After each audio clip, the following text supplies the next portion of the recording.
So, Rob, I am not very long back from a trip to New York. I went for the live connected show that Relay FM did in New York City, and it was a lot of fun.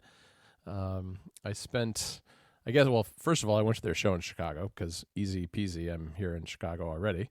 And then I flew really early Tuesday morning, which is super inadvisable to go to a show that takes you out in Chicago till nearly midnight and then get up at 4 to be on a 6 a.m. flight to New York.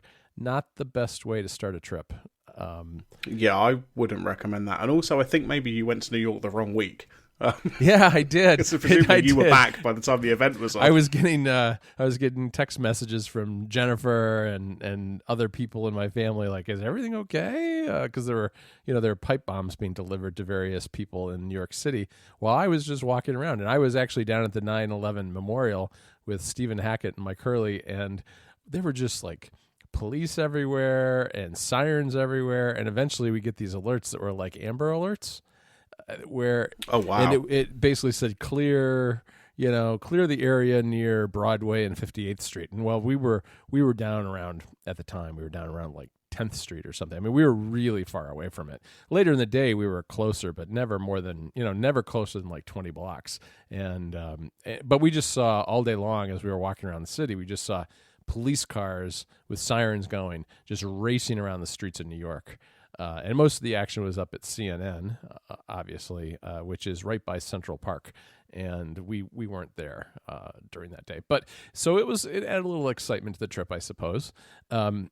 I got in, well, I talked about this a little bit for Club Mac Stories, but I got in and did a quick roundup of iPhone XR reviews on my 9.7-inch iPad, thumb typing in the back of a Lyft, which made me feel kind of ill by the time I got to my hotel. Yeah, that'll do it. But I did that. I was really tired. I couldn't check into my hotel. I traveled really light. I had everything in my backpack. I didn't bring a suitcase or anything. And so I just wandered, and I couldn't check in until 2, and it was like 11. So I just wandered around the city after I got my story finished. And when I finally got to my hotel, this is a really old building from around the turn of the, I don't know, I think it was built in the late 1800s, early 1900s maybe. But it was a building for retired sailors. And it actually had some of the survivors of the Titanic disaster were put there after they were rescued from the sea. And the building was designed to be familiar to sailors. So they made all of the rooms look like berths in a ship. So when I walk, which one thing that means is really small. So it's basically a micro hotel. So the hallways it did feel a little bit like a death trap, I have to admit, at first. And I was a little claustrophobic because the hallways were so narrow that if a person was coming out the other way, you had to kind of scooch sideways to get by them. And then when you went in the room, if I put my two arms out, I could touch the two side walls. Wow. And then the other direction. Yeah, that's pretty small. The other direction, it was a little longer. So I guess I'd say it was maybe 6 feet wide by maybe 9 or 10 feet deep, and it had a single bed. It had a couple of hooks on the door, and that was about it. And then you did like the communal bathroom thing. So it was a little bit like a youth hostel. It was actually comfortable, nice, and it had the benefit of being just about the cheapest hotel room you can get in New York City. I mean, it was like $150 a night, which is dirt cheap. Oh, wow. Dirt cheap that's for really cheap. Yeah, for being in Greenwich Village. And I was, that allowed me to stay there a little longer. I was there from Tuesday till Saturday. Did some touristy things, went to the Relay meetup, signed an iPad. That was kind of unique and different. Nice. And just kind of hung out and ate very well. Went to John's of Bleecker Street Pizza, which Casey Liss was very happy about.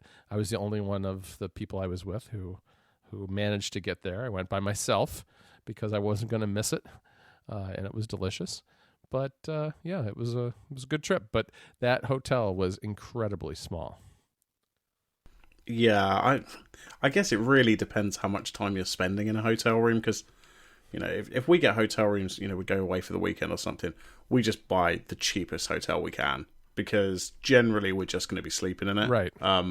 But that seems a bit too small. Well, it was pretty good for someone like me who's by themselves and wanted to not spend a lot of money and really wanted to be out in the city doing things. So yeah, there was no hanging out in that room. I had no desire to just hang out there. Although that I did just sit in bed a little bit and write and stuff. But they had a really nice little lobby coffee shop bar, which I hung out for a while, in the mornings and stuff like that. So it was good. Nice trip. But it feels like a eons ago that I came back because so much has happened since then. I got back and I immediately started playing Red Dead Redemption 2. Yes, this and I think last episode we were talking and I did my usual thing. I was like, oh well, I'm not really going to get it up when I pick it up. And then I ended up buying a PS4 Pro to play it. Yeah, so you got the really expensive edition that comes with the PS4 Pro, basically, right? Yeah, well, it actually works out quite cheap because you basically get the game for free. Yeah, that's true. I saw that. It's the same price if you buy a console on its own. So I saved like 50 quid that's good. On this console. So that's how I justified it to myself. And I have sold my other PS4. So, that kind of covers a lot of the cost. I think I've paid maybe like £150 for this once you take off the game and the money from my old PS4. So, it's not too bad. Yeah, it's not bad. I have kind of the chicken and egg problem with the PS4 Pro, which I don't have a 4K TV. And so for me, I feel like, well, it's not just buying the Pro, it's buying the TV and all that stuff. So it's kept me from doing that as well.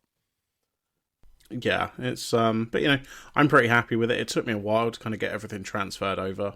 Yeah, I bet. Because you can do it over Ethernet, which is pretty good because that's relatively quick. Right.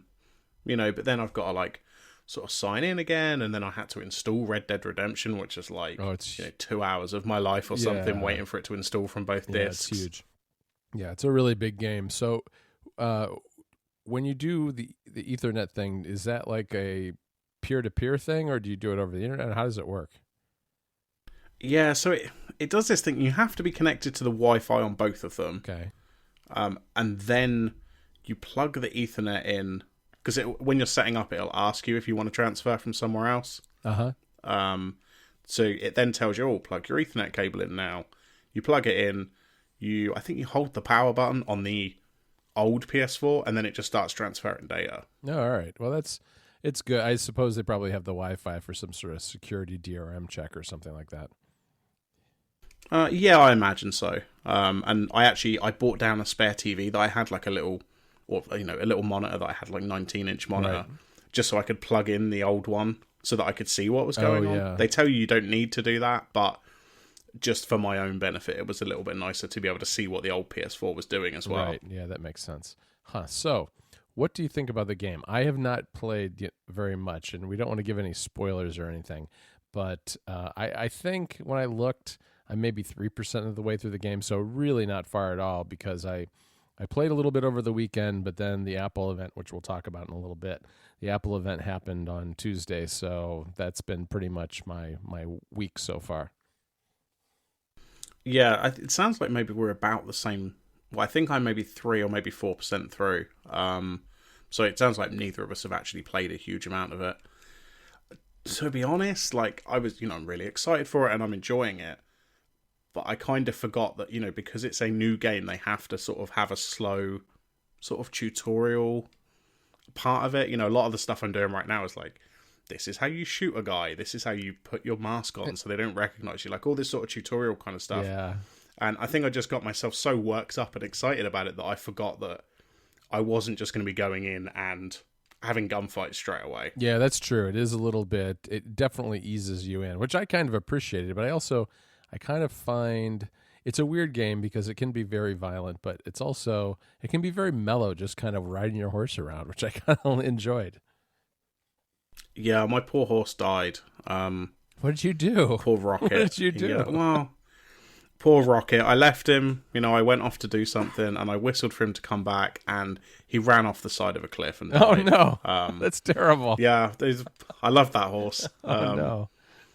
And then, so I went to buy another one, and I didn't really have enough money, so I had to buy this like $15 horse. Oh wow, you're having And bless him, he's good, but he's not very fast. you're having troubles right out of the box there. It sounds like. Yeah, like, so I'm not that far through the game, and I've already sort of got a cheap horse. You're already riding a donkey around for being a bandit. Yeah, pretty much. But the game itself, I mean, I don't know how many of these sort of random interactions you've hit, but like at one point there was a guy who was I think he was putting a horseshoe on his horse, and I stopped and said, "Oh, do you need a hand?" And then the horse just kicked him and he died. And his horse ran off. And I was like, is that supposed to have happened? Like, I didn't really know what was going on. I feel like you got a special version of the game, Rob. I think maybe I did. This does not sound normal at all. No, none of these things have happened to me yet. But like I said, I really have only just done the bare minimum and I'm still definitely in the tutorial phase. Yeah, it's I'm looking forward to it. I think it's looking at the size of the map, this is going to take me a long time to finish this. Yeah, it's going to be forever. Have you tried?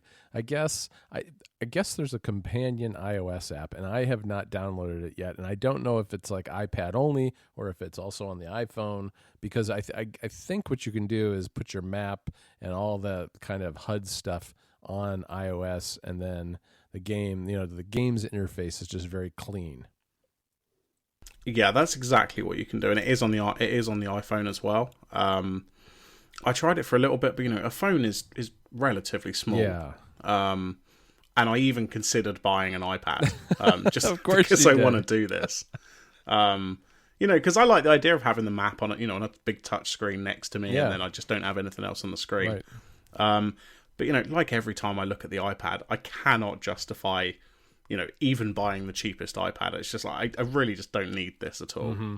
Yeah. I've So if somebody wants to send me one for free, then, but by all means. But I'm certainly not going to buy one anytime soon. Yeah, I've got my 9.7-inch one, which I think I'll try that when I play again. I'll probably maybe play a little bit tonight if I can get ready for the earnings call tomorrow in time. But yeah, I need a little R&R, and playing some Red Dead would probably be a good idea. Yeah, just, have a ride around and talk to random people and just see what happens, because that's basically what I'm doing. See if they get kicked in the head by a horse. Because you distract them.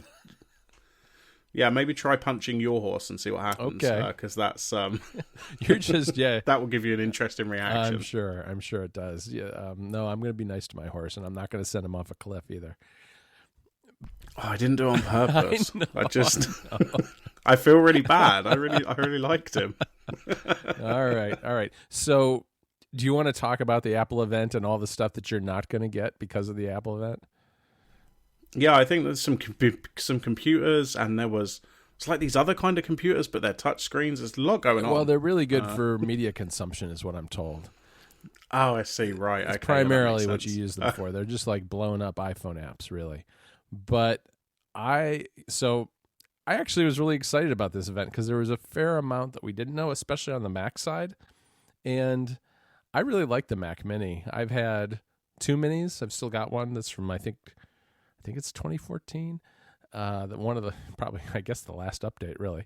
But yeah, I really enjoy the Mini, and I'm actually considering getting a Mini to make it my main production machine for doing like podcast editing and stuff like that, because what's neat about the Mini now is that you can configure it everywhere from pretty simple low-end device up to a $4,200 monster.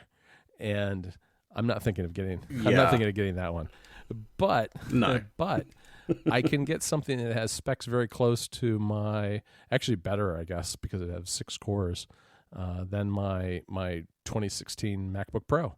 Very similar, processor speed, faster Nice. SSDs, same RAM, and I've got the old Mini. I could sell that. I got a few things, I could trade in to ease the burden a little bit, but it's a little hard to justify because it's not necessary. It's not as necessary as, to me at least, as getting a new iPad Pros that I crunched mine like in June, broke the screen. So Oh Yeah, dear. Yeah. I mean, I think the Macs are what they are. It's nice to do Mac Mini. It's nice to do MacBook Air. It's nice that they exist and they're new. They're not particularly exciting. It's just nice that we've had the updates. But let's talk about that iPad Pro, because this thing is beautiful. Yeah, it's really kind of amazing. And having spoken to Federico about it since he actually got his hands on one because he was at the event and was in the hands-on area afterwards, it is pretty amazing. And, it comes with a pretty astounding price tag too. The base model is $200 more now than it used to be. But I kind of look at it as these are now kind of full-blown portable computers. Maybe not all the software is there for all the pro apps that some people want to use, but the power, just at least from a hardware perspective, is basically there. I mean, I suspect we'll see benchmarks on these CPUs that outperform most of Apple's laptop and desktop lines because they're really fast. And the pencil now that's magnetically attaches to the side, where it charges while it's actually sitting there. That's really, really nice. I mean, to me, this is like the 13-inch one or the 12.9-inch one, which is basically it's the same size screen as before, but all the bezels are mostly gone to the point where it's considerably smaller overall. To me, it's the perfect writing machine for what I do. I mean, I'm not going to edit audio on a laptop. On an iPad Pro. I know people do it, and there are good apps to do it, but it's still a few too many hoops for my tastes. So I'll stick with the Mac for that. But I can do pretty much anything else I want on an iPad Pro. So I did order one. Yeah, and this is. I think I had like the first Retina iPad. We're talking years ago now, and I think I had the original Mini at one point, and I kind of got rid of them because I never really used them. And sort of since then, I've never really sort of cared to look at the iPad because I'm just like, I know I don't really use one. I don't really need one. But as soon as I saw this new iPad Pro, I started looking at the prices. Like once the event finished, I was like, oh, okay, so it's that, and then I'd need a pencil. And then I'm going to want some kind of case or maybe the keyboard thing. Yes, it gets very, very expensive. And we were talking a minute ago, like, I can't even justify the £300 for the bottom end iPad. Right. Like, I don't know what on earth I'm doing looking at an iPad Pro, but like, just the hardware design of it is just, it looks amazing. Again, I wouldn't use it. I just really want one. Yeah. Just to sort of hold and, maybe I'll squiggle a little bit with the Apple Pencil or something. Yeah, you need to go to the Apple Store and just fondle it a little bit, I guess. Because, it's got very similar screen to the iPhone XR with the rounded corners. They're calling it, liquid retina, just like they do with the XR. And it's thinner, which is kind of remarkable when you think about it. I did immediately wonder whether Federico would bend his like he did his old one. He managed to bend it at the beach, and he's still to this day not sure exactly what he did. He swears he didn't sit on it, but it's thinner. It's got these flat edges. Home button's gone, so all the interactions are very much like they are on the XS or the XR. It's just a really good looking computer, and it's obviously a lot faster too. Now I'm coming from. So I had the original first gen iPad Pro 12.9, and so that one, I think it was an A9X, I want to say, but that one, this one is 2 generations since, so it'll be considerably faster. Plus, I've since breaking it, I've been using a 9.7, which I like, but it's really not suitable for working on in any kind of reasonable way because it's just too small to do a lot of side-by-side stuff. Sure. So the reason I did it, because I figured the reason I got that one was because it was the cheapest, and I could use it as a stopgap for a while because it's okay if all I'm doing is like writing on it. So I've been doing a little bit of that, but it'll be kind of my reading in bed type of device going forward. Reading in bed, watching YouTube, that sort of thing. Sure. Yeah, it's like I say, this is the iPad for me is such a weird product because I have no use for it, and yet I have this like desire that I wish I had a use for it. Yeah. You know, we've spoken loads of times before about why an iPad wouldn't work for me specifically and all this kind of stuff, but there's no other product where I look at it and I go, I like the look of that, but have no use for it, but I desperately want to use it. Yeah. Whereas like, the iPad like feels like something I just really, really want to have a use for, but I just can't think of anything. Well, or certainly not enough to justify the price. Anyway. Yeah, no, I get it. I mean, I think that, you know, I don't know if you've seen, but there are a number of people who are very unhappy about the MacBook Air because it's a little bit closer. It's a closer cousin to the MacBook than it is to the MacBook Escape, you know, the non-touch bar iPad MacBook Pro. Yeah. And so a decent number of people seem pretty upset about it. I don't know. I think a little bit of the reason people are upset is because it's just not a very exciting computer, the Air. I mean, it's not meant to be, really. I mean, it's one, you know, it's the bottom of the line basically. And you put that next to side by side with the iPad Pro, and the iPad Pro is just like, it feels like it's the future in some way. And Sure. and you kind of wonder, you know, I think some people see those things side by side and it feels like the Mac is getting the short end of the stick. I mean, I don't think it's a good comparison because there are plenty of other Macs that have been updated this year, like the iMac Pro, which are far more powerful and good if that's what, you know, if you want to use a Mac. I use both still, so I kind of sit in both camps, but I kind of see where people are a little unhappy with it. I actually really am excited about the Mini. Because I want to transcode some video, do some automation. I want to make my MacBook Pro into an actual laptop, because right now it's like this monster that sits on the stand with all these cords dongles dangling off of it so that I can use it as a desktop. It's like, well, now that I'm not commuting anymore, I might as well just have a desktop, and I've got this really nice LG 4K display and, you know, keyboard and trackpad. I should, you know, part of me just thinks I should just get this tiny little box and stick it behind the display, and I'll be in good shape, and I can use my MacBook Pro when I'm traveling and things. Because the one thing I do find myself doing, as much as I'd like my iPad to be the only thing I take with me on trips, I almost always bring my MacBook Pro, because there are just a couple of things I do where I cannot get them done on an iPad. One of them is MailChimp, which drives me bananas because it's a web app that doesn't really have any kind of real, you know, awareness for touch. And the other is audio editing, which I use Logic. So I'm almost, it's more often than not, it's MailChimp that's causing it, because that's something that I have to do on Fridays. And if you're going somewhere on a trip, chances are you're probably going on a Friday if it's a weekend type thing. So yeah, I did find kind of that the MacBook Pro, that the 9.7 inch iPad is a nice companion to the iPad Pro. I'm not the iPad Pro, the MacBook Pro, because it's it's so small and light. It's kind of a neat complement to it if you don't want to be on the Mac the whole time. And I got this incredibly little keyboard called the Logitech Keys to Go, which is it's basically the height. It's the width of it is the height of the 9.7 inch iPad, and it's kind of a membrane keyboard, but it has an extra row at the top of like iOS specific keys, like one to take a screenshot and media keys for playing music and videos and stuff.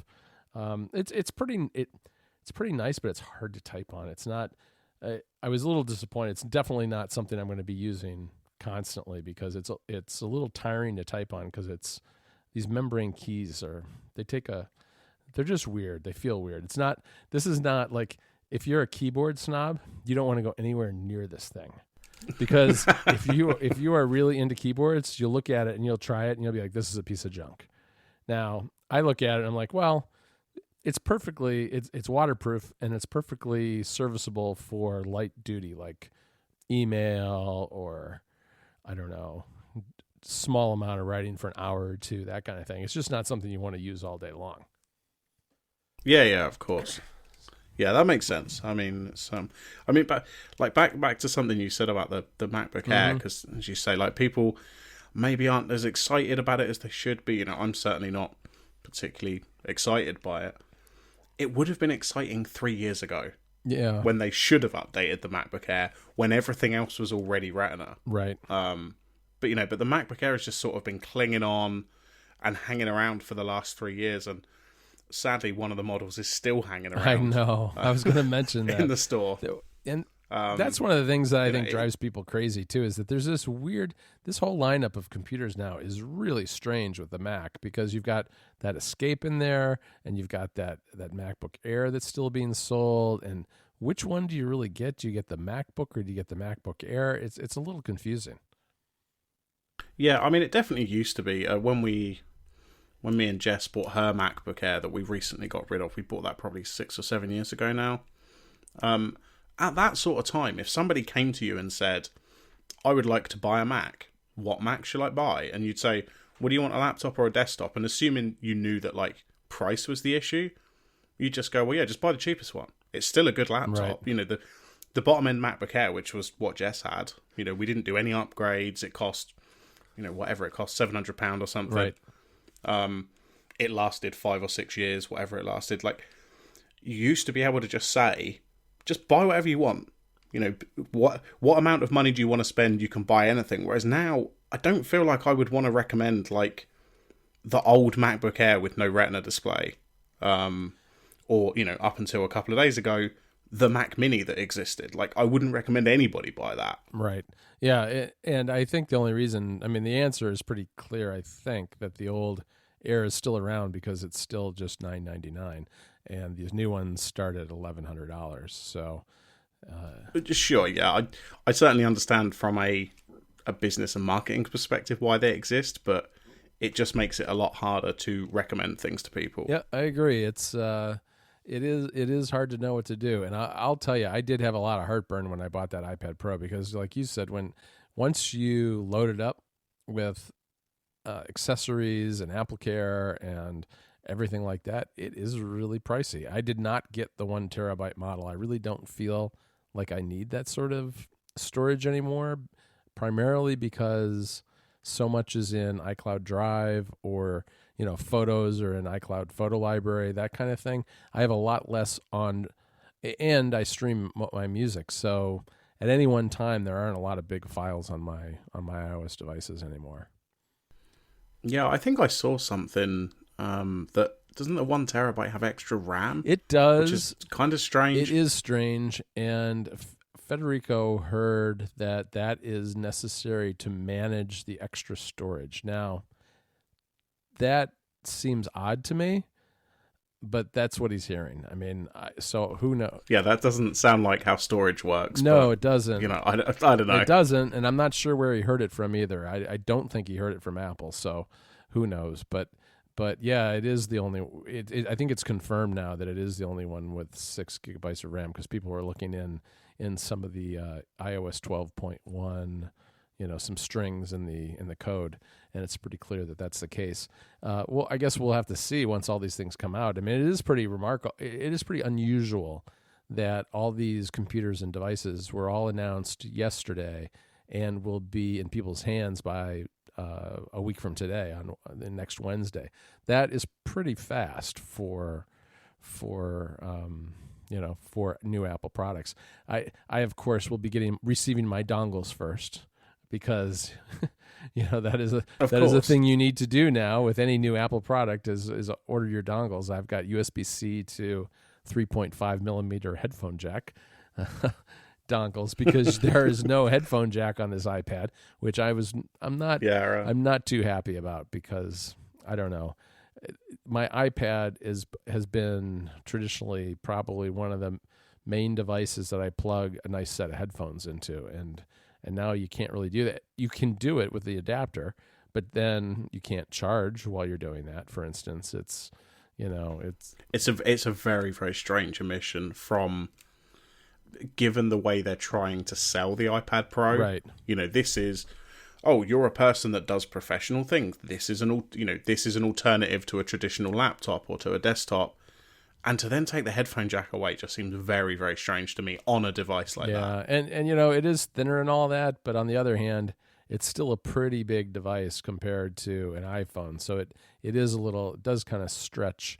It is a stretch, I think, to say they couldn't fit it in. I mean, it just seems like it's a large enough device that they should be able to do that, but who knows? I mean, that to me is a little disappointing. I can use wireless headphones with it, I suppose. That's, you know, another solution. Would have helped if I hadn't put my AirPods through the laundry many months ago. I've been waiting for those to get updated, and of course they are not. So I'm in this weird limbo. Do I go out? Do I buy some? Do I wait some more? I mean, I do have the Beat X, which are okay, but I use those for running because they're a little bit better geared for exercise than the AirPods. But yeah, I don't know. I mean, that headphones is going to be an issue, I guess. But I, you know, 2 is 1 and 1 is none. So I ordered 2 of the dongles, and they're both coming on Friday. Let's get deliveries fast in Dongle Pouch. Oh yes, they've got dongles at the ready. I mean, there's also a USB-C to SD card adapter that you can get. Oh, I see. Now they do one. After I had to buy, I went through 2 different brands before I found one that works. Oh, all right. Well, there's one now because Apple didn't make one. Yeah, Apple's is $40, I think. Oh no, the one I've got works fine now. I bought a Belkin one. The sort of, it's like a solid stick. Okay. But it does the job. Yeah. It's just a bit frustrating, you know, that they released.